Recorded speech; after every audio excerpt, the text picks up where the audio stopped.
that was really good fun, making the Head on the Door album, doing all those songs in between days, because Simon, who'd left the group, and it was a very acrimonious sort of departure, a couple of years earlier, had rejoined, and I'd always missed him. You know, a lot of the problem was that, because I didn't really.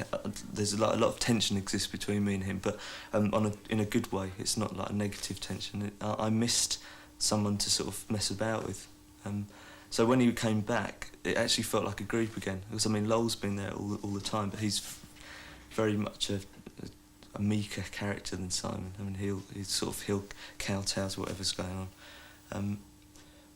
So that it was almost like being rejuvenated when we were doing that album, the Head on the Door album, and all those singles were just like written on, you know, as we were all playing together as a group. You know, they were jammed, dare I say, which we hadn't done for years. So I mean, a lot of it was really spontaneous, which it sounds like. And similarly with the last record as well, we used the same approach. We just went into a studio and had a few drinks and then started playing, which is you can't really do unless you've got a group of people around you who you trust, not only as musicians but also like as friends, because you have to think in the same way to play the same type of music, I think. The music necessitates the change. It's not the other way around. People don't join or leave and then the music changes. It's usually because I find I want to do something that's radically different and the people who are in the group at that time don't, and the only option is to leave, because I never wanted The Cure to exist with people in it who didn't enjoy it wholly. You know, I couldn't imagine anyone was in it as a career, or because it was going to further something that they particularly wanted to do.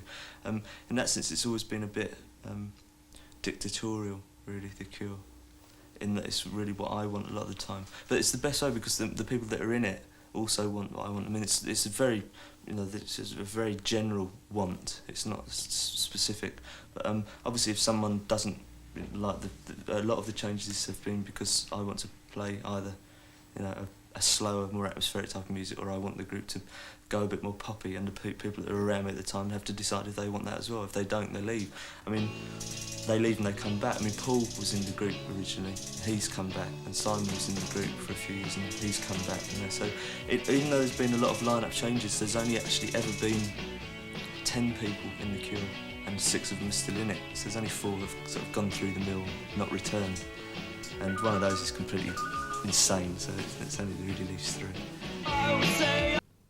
Like touring, it seems a paradox, but if you could just materialise on stage and play and then disappear, it would be good. The whole idea of going on tour has always been, through experience, I've learnt that it turns you into a complete idiot, basically. You just close down all your emotions. You end up doing nothing apart from just waiting to play, and it always seems like a terrible waste of time.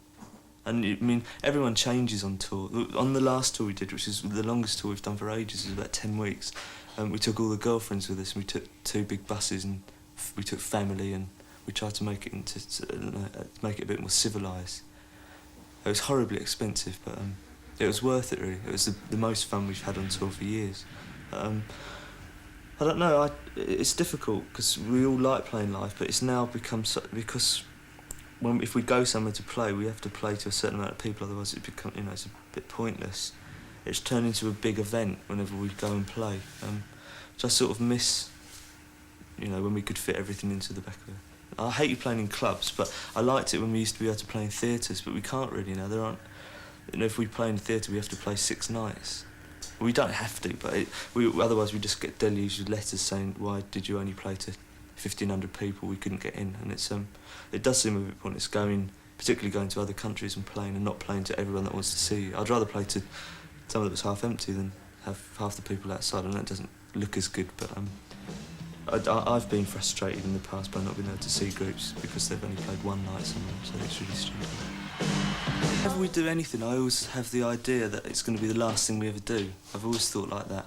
And what the group were doing at that point, it was before we were going to go in and record the Kiss Me album, I knew that it would be the last time we were doing some of those songs, and I wasn't sure if the group would exist in that form, which in fact it didn't. It changed, we added but I'd really wanted it initially just for my own benefit. I just wanted it as a memento. We were going to film it on 2 video cameras, and the project gradually escalated once Tim heard about it. Tim Pope, he got interested, and then he wanted to build it up into a proper film. So we just gave them the money and said, right, go ahead. I mean, it was a bit of a gamble. I mean, there's nothing really different about it. It is just a record of that particular performance. But I think it's good. I mean, it's weird to watch it, but I'm glad we did it. I think what we're doing now, which is with the benefit of that, we're doing something a bit more adventurous. That's more, with a lot more special effects and a lot more sort of footage outside of the live environment, which I thought the Cure in Orange was missing. It didn't actually build you up. It didn't take you.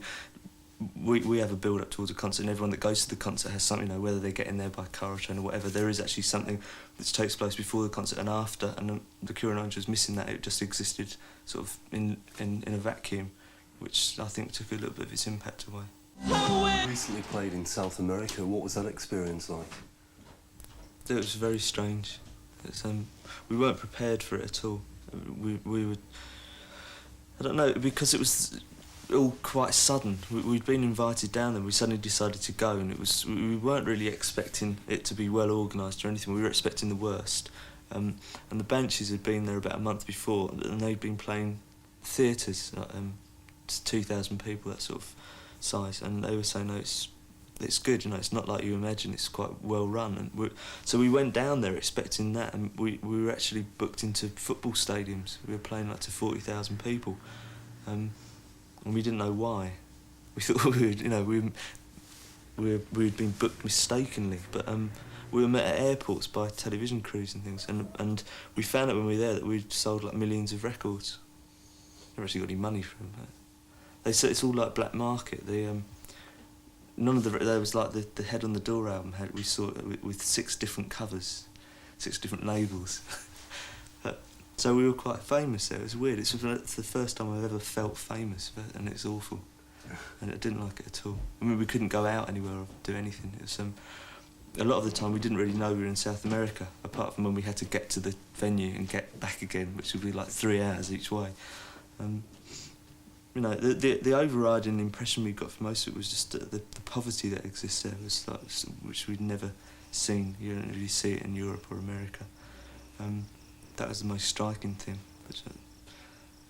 And also the people were they seemed deranged, a lot of them. Actually, at the concerts, they would just go berserk. We would walk on stage and there'd be people on fire. It wasn't really like any other kind of audience we've experienced at a Cure concert. It was good. Well, we haven't gone back in a hurry, but I'm glad we went.